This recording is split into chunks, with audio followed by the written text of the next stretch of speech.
आप बहुत ज़्यादा कंफ्यूज हैं, डाउट है कि बिहार में असिस्टेंट प्रोफेसर की वैकेंसी 2026 में कब आने वाली है, कितना आने वाली है, क्या नेट जरूरी है या सेट परीक्षा भी होने वाली है। याद रखिएगा, चयन प्रक्रिया क्या होने वाली है, क्या डायरेक्ट इंटरव्यू होगा या फिर रिटन टेस्ट होगा, और यदि रिटन टेस्ट होगा तो क्या वो ऑब्जेक्टिव टाइप का होगा या डिस्क्रिप्टिव टाइप का होगा, या फिर ऑब्जेक्टिव टाइप का होगा तो क्या निगेटिव मार्क्स होगा, क्या पीएचडी धारी भी इसमें अप्लाई कर सकते हैं, क्या बिहार के बाहर है दूसरे स्टेट के स्टूडेंट भी बिहार में असिस्टेंट प्रोफेसर बनने के लिए वो भी अप्लाई कर सकते हैं।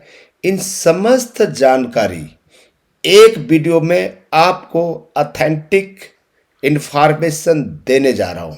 याद रखिएगा, बिहार में असिस्टेंट प्रोफेसर चयन की नई नीति 2026, आपको इसे पूरा का पूरा वीडियो देखना चाहिए। ठीक है दोस्तों, चलिए अब हम सीधा सीधा बात करते हैं। अब याद रखिएगा, बिहार में 9,000 पोस्ट खाली है। वो भी कहाँ?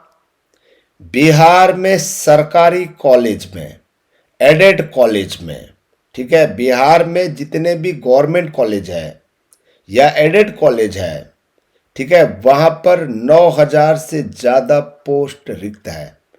लेकिन ऑथेंटिक जानकारी के अनुसार 5,000 पोस्ट, ठीक है, 5,000 पोस्ट पर इस बार 2026 में भर्ती होनी है।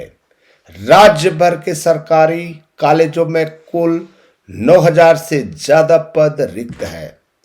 ठीक है, 2026 में 5,000 से ज़्यादा पदों की वैकेंसी आने वाली है। यह शिक्षा क्षेत्र में अपना करियर बनाने का एक अभूतपूर्व once in a lifetime अवसर है। याद रखिएगा, ये चूकना नहीं चाहिए। ठीक है, यदि आप गजेटेड ऑफिसर बनना चाहते हैं, वो भी बिहार में, ठीक है, ये जो उच्च शिक्षा सेवा चयन आयोग है, इसके लिए एक आयोग बना हुआ है। ठीक है, दूसरी बात, बिहार पब्लिक सर्विस कमीशन है। इसके अलावा एक जो है बोर्ड बना हुआ है। ठीक है, वो बोर्ड की बैठक हो चुकी है और ये निर्णय लिया जा चुका है कि 2026 में, ठीक है, बिहार में असिस्टेंट प्रोफेसर की भर्ती की जानी है। यह कोई अफवाह नहीं है। शिक्षा सेवा चयन आयोग के गठन, यानी कि एजुकेशन सिलेक्शन बोर्ड के गठन और उनकी हालिया बैठकों के बाद जारी की गई आधिकारिक प्रेस विज्ञप्ति से यह पूरी तरह स्पष्ट हो चुका है। यहाँ पर राइट साइड में उत्तर प्रदेश सरकार लिखा गया है, वो अलग मुद्दा है। मैं यहाँ पर बिहार की बात कर रहा हूँ और न्यूज़पेपर में लगातार लगातार पब्लिश हो रहा है। आपने देखा होगा, पढ़ा होगा, अनुभव किया होगा। तो चलिए आगे और क्या जानकारी है देखते हैं, लेकिन अंत तक बने रहें। ठीक है दोस्तों, तभी आपको समझ में आएगा न्यूनतम शैक्षणिक योग्यता क्या चाहिए। सबसे पहली बात तो बिहार के लोगों की बात करें। ठीक है, जो बिहार के लोग हैं, ठीक है, यदि अनरिजर्व कैटेगरी का है तो 55%, SC ST OBC के स्टूडेंट हैं या एप्लीकेंट है तो उनके लिए 5% छूट है, यानी कि 50% आपके पीजी में होना जरूरी है। मास्टर डिग्री में न्यूनतम 55% अंक अनिवार्य है यदि असिस्टेंट प्रोफेसर बनना चाहते हैं तो। ठीक है दोस्तों, इसके अलावा और कोई डिग्री चाहिए क्या?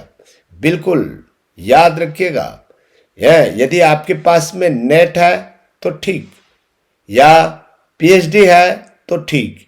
यदि आपका नेट नहीं है, पीएचडी नहीं है, तो इस बार बिहार सरकार ने ये निर्णय लिया है कि बिहार एलिजिबिलिटी टेस्ट, यानी कि जैसे सेट होता है दूसरे राज्यों में, ठीक है, उसी तरह से इस बार बिहार में सेट होने जा रहा है 2026 में। याद रखिएगा, बिहार के लोगों के लिए बहुत इंपॉर्टेंट है। दूसरी बात, क्या बिहार से बाहर स्टेट के लोग भी दे सकते हैं? बिल्कुल दे सकते हैं, लेकिन ये मांगे चल रही है, ये चर्चाएं चल रही है कि बिहार के बाहर के लोग बिहार सेट एग्जाम में बैठने न दिया जाए। ठीक है, जब बिहार में ये रोक लगेगी तो छत्तीसगढ़, मध्य प्रदेश, हरियाणा, राजस्थान में भी रोक नहीं लगेगा। तो देखिए, इसमें रोक नहीं लगा सकता है। यदि ऐसा होता है तो तत्काल हाई कोर्ट चले जाएंगे। ठीक है, फिर वो स्टे लग जाएगा। ठीक है, तो बिहार के जो लोग हैं, जो SC ST OBC के लोग हैं, डोमिसाइल लोग हैं, ठीक है, उनको जो है बहुत अच्छा लाभ मिलने वाला है। ठीक है, बिहार राज्य के उम्मीदवारों को भर्ती में प्राथमिकता और कोटा का लाभ मिलेगा। अन्य राज्यों के उम्मीदवारों के लिए कोटा लागू नहीं होता, जिससे राज्य के युवाओं के अधिकारों की सुरक्षा सुनिश्चित होती है।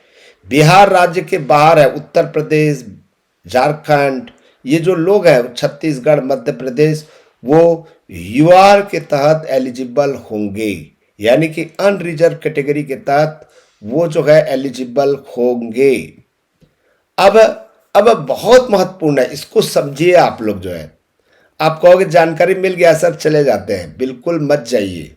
ठीक है, मैं पूरा बता रहा हूं। अभी आप PG कर चुके हैं या नेट क्वालिफाई है या PhD कर चुके हैं या कुछ भी नहीं है, केवल PG हैं, तो आपके लिए बहुत अच्छी खुशखबरी है। ठीक है, 3 महत्वपूर्ण चरण होने वाली है। ठीक है, पहला जो है BET होगा या आपका नेट पहले से होगा। ठीक है, या जो जून 2026 में नेट होने वाली है उसकी तैयारी करें, वो क्लियर होना जरूरी है। फिर उसके बाद में असिस्टेंट प्रोफेसर की वैकेंसी निकलेगी, और ये जो असिस्टेंट प्रोफेसर की वैकेंसी निकलेगी, सबसे बड़ी बात हो रहा है, क्या डायरेक्ट होने वाली है इंटरव्यू या फिर रिटन टेस्ट होने वाली है, इसको हम एक बताएंगे। और फिर तीसरा स्टेप होगा आपका इंटरव्यू। इस तरह से 3 स्टेप में आप बन सकते हैं बिहार में असिस्टेंट प्रोफेसर गजेटेड ऑफिसर के रूप में।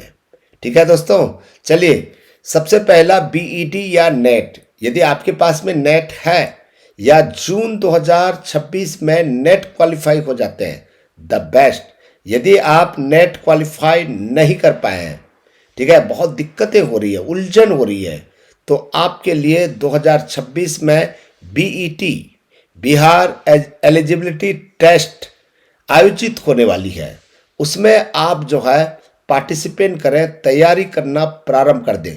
मैं तैयारी कराऊंगा net, BET, CG set, MP set, Haryana set, Rajasthan set.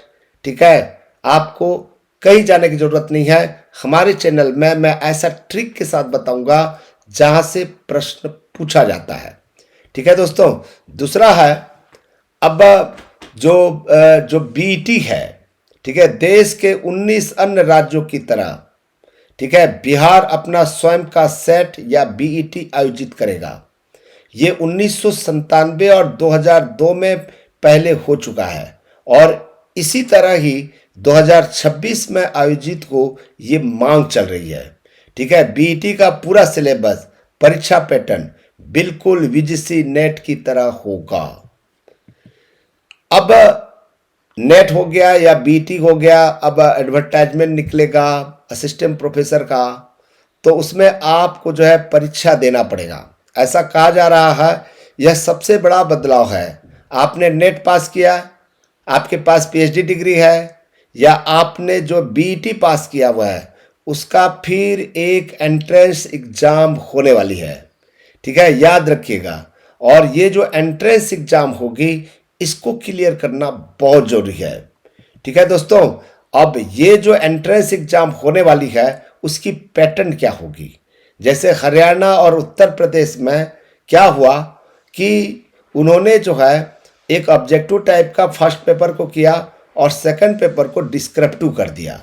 ठीक है, ये जो उच्च शिक्षा सेवा चयन आयोग है, अन्य राज्यों के सफल मॉडलों का अध्ययन कर रहा है।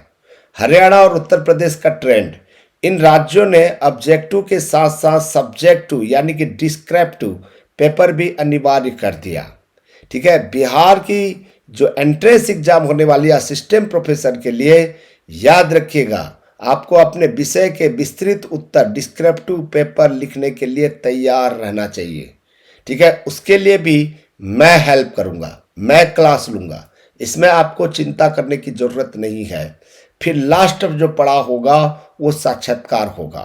अनिवार्य प्रवेश परीक्षा की मेरिट के आधार पर उम्मीदवारों को शॉर्टलिस्ट किया जाएगा और फाइनल सिलेक्शन आपकी लिखित परीक्षा और साक्षात्कार इंटरव्यू के प्रदर्शन पर निर्भर करेगा। स्मार्ट रणनीति बनाना बहुत जरूरी है और आज ही तैयारी करना स्टार्ट कर देना चाहिए।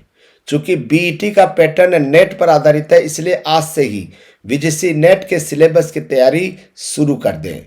यह एक तैयारी आपको 3 जगह फायदा होगी, नेट पास करने में, बीईटी क्वालिफाई करने में, आपका जो एंट्रेंस टेस्ट होगा असिस्टेंट प्रोफेसर के लिए वहां पर मजबूत आधार बनेगा। ठीक है दोस्तों, शिक्षा में बिहार का जो ऐतिहासिक निवेश हो रहा है, ठीक है, कुछ वर्षों में बिहार सरकार ने शिक्षा और स्वास्थ्य इंफ्रास्ट्रक्चर पर बड़े पैमाने पर निवेश किया है। ठीक है, याद रखिएगा अभी अभी शिक्षक भर्ती हुआ है, यह केवल एक नौकरी नहीं है, यह राज्य के पुनर्निर्माण का हिस्सा बनने का अवसर है। सरकार की इस नीति और डोमिसाइल लाभ से चूकना एक बहुत बड़ी भूल होगी। ठीक है, अपनी सीट पक्की करने का समय आ गया है। 5000 से अधिक पदों की सच्चाई आपके सामने है। नियमों और शर्तों, बीईटी एंट्रेंस और इंटरव्यू की स्पष्टता अब आपके पास है। डिस्क्रिप्टिव पेपर से डरे नहीं, अपने विषय की गहराई में जाएं। भर्ती इसी वर्ष होनी है, आज ही अपनी तैयारी में जुट जाएं और इस सुनहरे अवसर को अपने हाथ से जाने न दें। ठीक है दोस्तों, ये वीडियो आपको अच्छा लगा तो जरूर शेयर कीजिएगा, अन्य भाइयों को भी फायदा हो। साथ ही साथ लाइक करिएगा, कमेंट्स करिएगा। क्या आप बिहार बीईटी या असिस्टेंट प्रोफेसर की तैयारी करना चाहते हैं तो जरूर कमेंट्स में बताइएगा। मैं आपको हर पल आपके साथ हूं, आपको हमेशा गाइडलाइन करूंगा, मेरा ये पहला कर्तव्य है। ठीक है दोस्तों, thank you thank you thank you.